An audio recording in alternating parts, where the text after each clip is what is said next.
नमस्कार, सानियाज किचनमध्ये तुमचं स्वागत आहे। तर आज मी बनवत आहे वाटाणा मसाला। हे बघा, हे ओला वाटाणा आहे, हिरवा ओला वाटाणा आहे आणि बटाटा कापून घेतलेत। हे बघा, हे जो आहे ना एवढा आकाराचा असे एक कापून घेतलाय मी, असे उभे कापायचे। आणि वाटाणा अर्धा किलो आहे, एक बटाटा।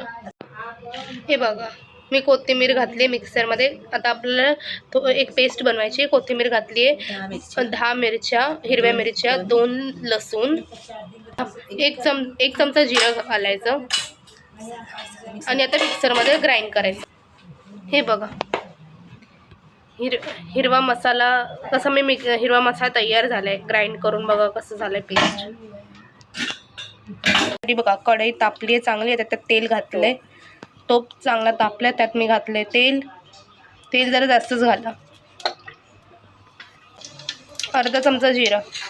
आता गॅस बारीक करायचं, जिरं तडतडलंय तर आता घालायचं वाटाणा आणि बटाटा। हे बघा, वाटाणा बटाटा घालायचं। आता जो आपण मसाला बनवला होता, आपण हिरवं वाटण केलं होतं ना, ते घालायचं। आता चांगलं ठेवायचं।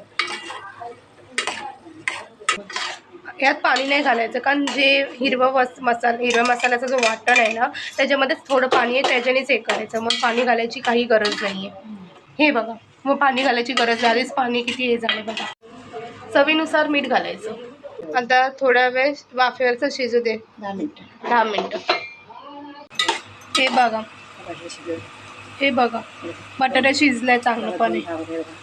हे बघा कसं शिजलंय, झालं आपला मटार मसाला। हे बघा, अशा प्रकारे आपले वाटाणा मसाला झालाय।